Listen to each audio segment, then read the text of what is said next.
What is going on, internet? My name is JB and I'm here today with my week 3 battle in the PCL. We are taking on PCL Coaches, the Minnesota Twineedles. Now, as you can see, this is a post-com because this game was 50-something minutes and your boy was not about trying to upload a video that big with my internet being as terrible as it is, so we are post-comming this. I got my notes right here. You guys have been able to see the teams that we are bringing and the match up. So, my game plan going in was I wanted to get Rocks up as soon as possible because his only remover was weak to Rocks, being the Rotom that he bought. So I just do go ahead and lead off with Ward Farquaad or Necrozma, as he decides to lead with Hater, which turns out to be the Genesect. Now, I'm like, alright, this Genesect is a little bit of a threat. Now, he might think he could potentially OHKO me with something, especially if he's, especially got the special attack rates, maybe he has Bug Buzz or something. So I'm going to go for the Heat Wave to try to kill it, as he just decides to U-turn, which does, a respectable amount to a Necrozma, which, it's fine. It's a Necrozma, you don't really expect it to take a whole lot of damage, but, yeah, it did some damage. He just goes right in the Garchomp, as I do go for the Yeet Wave. It does damage, I guess, to the Garchomp. Unfortunately, no burn for us. But I am just going to go ahead and get my Rocks up here. I'm like, I just want to scout what this Garchomp can do, and I need my Rocks up this game because they are very nice. He only has one remover, like I already mentioned, which is in fact weak to Rocks. As he just decides to go for his Swords Dance, I'm like, okay, at least you're not Scarf. That's a little bit less scary for me. As he then, just going to go ahead and get a little bit of leftovers recovery here. And, yeah, he's just going to reveal the Crunch, which, it's going to do decent damage. You'd think it'd do a lot more to a Necrozma +2, but nah. Necrozma isn't taking nothing from that. I'm just going to go for Photon Geyser for damage. Just, scout how much it's going to do. We do see the Life Orb on the Garchomp, which is, nice. And, yeah. Tis very, very nice. As he is just going to go for another Crunch to take us out. I didn't have any switch into this, and I didn't really want to let anything die, so I just decided to let our poor Necrozma go down. It did its job. It did what I needed to do. It got Rocks up, got damage off. I can just go into our Spoder now. And, yeah, I could just click the nice young HP Ice and finish off of this Garchomp before I can do any more damage to our team. So it sucks we lose the Crossbow early, but we are able to get rid of Garchomp, which is one of his, bigger threats. He's been a very, very physically offensive team. So, yeah, if we can get rid of one of, just one of his attackers, is very nice. So he's going to go into the Rotom now, and I'm like, okay. I don't really want anything to, let my Spider go down. So I just go into Reptar, which is my counter to this thing. I do have the Lomberry in case he wanted to go for the Willow, and his stabs are doing absolutely nothing to me. So he's just going to go for the Volt Switch, as I believe I just go for the, he just goes, he Volt Switches into the Genesect. That's what happens. Alright, sorry. Getting a little bit ahead of myself. I can't even read my own notes because my handwriting is garbage. But yeah, he does just go back to the Genesect. I'm like, alright, not playing around with the threat. I'm just going to click Fire Blast, as he does, in fact, just U-turn out again. Does an insane amount of damage. So that leads me to believe he's a more physically offensive variant, even though, yeah, it just leads me to believe that. Because it's so freaking much with U-turn. He at least has some invest. But yeah, I just go for the Fire Blast as he makes a good play. The safe play goes into Gastrodon on the predicted fire move, which is fine. We do see the leftovers on Gastrodon, which is huge, which means he's not Rindoberry, which, like I said in the team builder, is very important for my Chandelure to do damage. As I'd see no point in saving Reptar at this point, being as low as it is after that U-turn. I just decided to go for Stone Edge. It did more damage than anything else I had, so yeah, I just let it go down, unfortunately. T-Tar not really doing a whole lot in this game, which having a great debut, but I just go right back into Spoder. I do have the Energy Ball in this as well, and I just want to see what he would go for, as he does just switch out into the Rotom, which is going to take Rocks damage, which is very nice, so it's already, around half HP. I do just, make the play, go for Energy Ball. Don't really want to, let anything else, I didn't want to let Gastrodon stay in and potentially, like Earthquake or Toxic me. I'm just like, nah. If I can kill the Gastrodon, I'm going to kill the Gastrodon. So I'm getting into a little bit of a pattern of just hitting what's in front of me, which is never a good thing, but sometimes you just got to do that. As I'm just going to go for a Thunderbolt just to scout what he wants to do. He does just stay in, so yeah, he goes for a Pain Split. I figured he would try to, go like Crawdon and like a double or something, or just like go back into Gastrodon or not Gastrodon, Genesect. Just, I don't know. I just clicked Thunderbolt just to see what he wanted to do. So he does just go for a Pain Split, so thankfully he doesn't kill me. And I'm just like, alright, time to get webs up. I'm done messing around. I don't really, you know, want to let this thing go down without getting webs up, as he just goes for another Volt Switch, which will not kill Spoder, thankfully. Lives on a nice 14 HP. He does get a crit, so I could have been on a little more HP if not for that. But he just goes into Milwaukee, which is the Beware. Gonna take rocks damage, and it's gonna take webs, so it's very, very nice, very appreciated. And at this point, I have no switch-ins to a fighting move, because I let my crossbow go down, and I don't want to let Chandelure take damage in case he decides to go for something else. Because like I said in the team builder, keeping his Chandelure as much health is super important in this game for the Aqua Jet on the Crawdon. So I just go for T-Bolt just to get some damage off. I do die to the live orb recoil, but I get a ton of damage off of that Thunderbolt, about half. He does reveal a Drain Punch, which is nice information to have, and yeah, just gonna get a little bit of leftover recovery. It's nice to see that as well, so we know he's not banded or anything like that. So I just go into Crobat, aka Bruce, as he is looking pretty weak to Brave Bird at this point.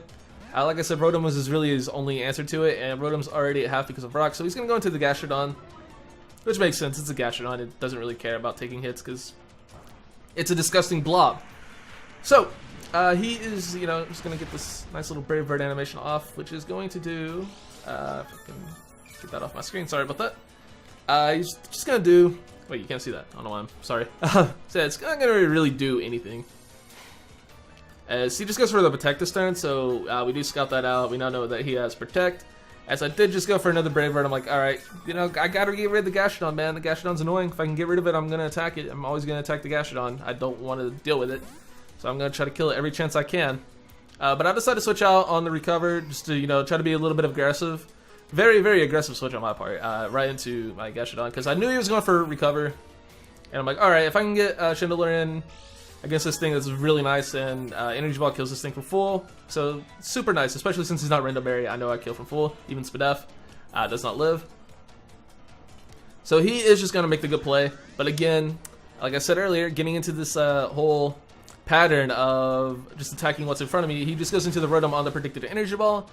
But due to the fact that rocks are up and he's so low, he is just going to die to 2 energy balls after his stealth rock damage.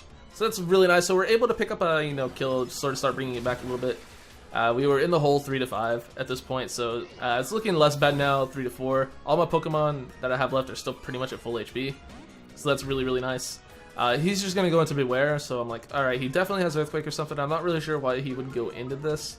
But I need my Chandelure at full. Energy Ball does not kill from this range if he's max HP, so I need to get the hell out of here. And I just go into my Suicune, just to scout what he wants to go for. I didn't really, you know, want to, I don't know, I just went into Suicune. I didn't know what he was going to do. I felt it was the best middle ground in case he like went for, I don't know, Thunder Punch predicting Crobat. I'm not really sure. That's just what I did. He just goes for a Toxic, so I'm like, alright, this is a little bit of a weird, bulkier Beware set, which we find out later, like after the game, is actually just a completely anti-Suicune Beware, which is actually really cool. But I just go for the HP Grass, predicting Gastrodon to want to come in, because I'm like, he doesn't want to risk a Scald Burn, right? He's going to go into Gastrodon. Nope, he just clicks Taunt, which, you know, prevents Calm Mind Suicune from doing its thing, prevents him from subbing potentially, so yeah. Really, really nice bring with this Beware set. I really like the tech he brought. But I'm like, alright, he seems to want to stay in. I'm just gonna click another attack. I think I'll click Ice Beam this turn for some reason. Because I didn't want... Yeah, I clicked Ice Beam because it was a good neutral ground play if he wanted to stay in again, and if he decided to go Gastrodon, it was at least neutral, and I didn't give it a Storm Drain boost. That's why I did that. So he just goes for a Drain Punch. I'm like, alright, well, you seem to want to stay in on me for some reason. We haven't seen his last move yet, so I'm also trying to scout that out, just to see what it is, because so far he's shown Toxic, Taunt, and Drain Punch. This means he could only potentially have coverage for one of my Crobat or my Chandelure. He can't have coverage for both. So I'm assuming you'd have coverage for Crobat. So what I decided to do is switch right into Crobat to try to bait that out just to see what it was. If it was Ice Punch, Thunder Punch, what was it? I'm assuming it's not Thunder Punch since he didn't click it against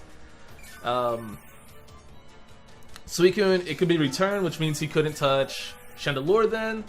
So I'm just like, what's this guy's last move? So I just go into Crobat just to try to see if I can get the Scout out. He just goes for another Drain Punch, and I can click a pretty free Brave Bird. But he is, of course, not going to let me do that. He does still have this stupid Gastrodon alive, which is back at full after the Recover. Good lord. Gastrodon's a pain, man, especially when you need... Like, if I didn't need my Chandelure at full HP to live the Aqua Jet, I think this game would have been a little bit easier to... or maybe not the game would have been easier. It would have been a little bit easier to potentially deal with Gastrodon if I didn't need to keep Chandelure as healthy as I did. So he's just gonna switch out. As I just decided to go for a roost. I'm like, all right, I don't want my Crobat to get too low here. I predict him to either protect or recover here, so I'm just gonna roost, so we can just double heal up a little bit.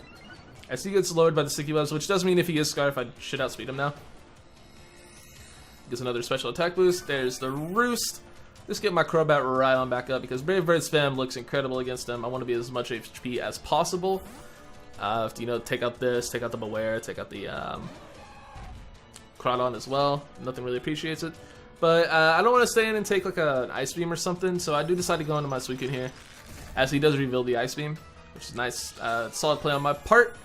I'm still not sure if I'm pretty sure he's just like mixed with like either Expert Belt or like Scarf or something. I'm really not sure what this Genesect set was, but it was a little bit of a pain. But Suicune's the least expendable member of my team at this point, so I'm just going to click buttons. I don't really have a reason to do anything else. He just does go right back into the Beware. And I believe I just Scald this time, because he Shun Bewares is switching, so I'm like, alright, I'm just going to try to get a burn on this thing, hopefully cripple it. And yeah, it just does a decent amount of damage. Solid chunk to the Beware. Slowly wearing this thing down as it is wearing my Suicune down. This was a brawl between these two things. Like I said, he brought like a pretty cool anti-Beware set. We still haven't seen the last move, so I decided to make a super aggressive play, hoping he doesn't have anything to hit my Chandelure. I just go right into it, as he does just go for the taunt, I believe, this turn. Yeah, he goes for taunt. So I make a super aggressive play, and thankfully it turns out okay for me, as he doesn't, Earthquake my Chandelure and win the game. So that's good. That's actually very good. And since I am faster, and this has been in Flamethrower range for a long time, I can just click the Flamethrower to finish it off. Getting rid of the Beware, which does help my Suicune out a little bit, but also just, nice for Chandelure. It's just nice, even up the game, 3-3 at this point, I believe. He does still have the Gastrodon alive. But he goes into a Genesect here, and I'm like, alright, bro, if that's what you want to do. I guess he didn't know I was Scarf, so he thought, I guess he was Scarf if he made this play, because he didn't know I was, so I do just outspeed him and kill him with Flamethrower. So I assume he was Scarf, and he thought he still outsped me after the webs, so yeah, I just killed the Genesect with the Flamethrower, which is super nice. That basically just means I can just sack the Crawdon and potentially just win with Energy Ball. But he does just go into Crawdon here, and I'm like, alright, I can't kill this with Flamethrower. I have to risk the Dragon Dance. If he does go for Dragon Dance here, I lose the game pretty much. But I just go into Suicune just to pretty much sack it off and hope he doesn't go for Dragon Dance. And he does not go for Dragon Dance. He goes for the Z move. I make a, to save his play, which was sacking my Suicune. And he just clicks the Z move, burns that on the already pretty much dead Suicune. And yeah, of course he's going to take it out. It's an adaptability stab, Black Hole Eclipse to like a mostly dead Suicune. But since he did not click the Dragon Dance, and my Chandelure is still at full, I am able to come in with my Chandelure, Scarf Chandelure, and just click Energy Ball twice, and pull out a huge comeback win to Chandelure, picking up 5 kills in this game, which was just absolutely clutch. There you see the Aqua Jet. I take that with enough HP. I lived. That's all that mattered. It didn't matter how much HP I had. Like I said, if he had gone for Dragon Dance on Suicune, which he said he wanted to do, he just didn't, because he thought I would. He just didn't. I don't remember what his reasoning was, but yeah, if he went for it there, I lost the game straight up. But thankfully, he did not go for Dragon Dance. Thankfully, he went for a Z move, and I'm able to just come back in, live the Aqua Jet, and win the game with Chandelure. Like I said, Chandelure putting the team on its back, picking up 5 KOs in the game. Very, very good game to my man Sock. Super, super close, super fun game as well. That was a really, really good game, my dude. Go check him out. His link will be in the description below. And thank you guys so much for watching, checking out my videos, and I will see you all here in the next one. Peace out.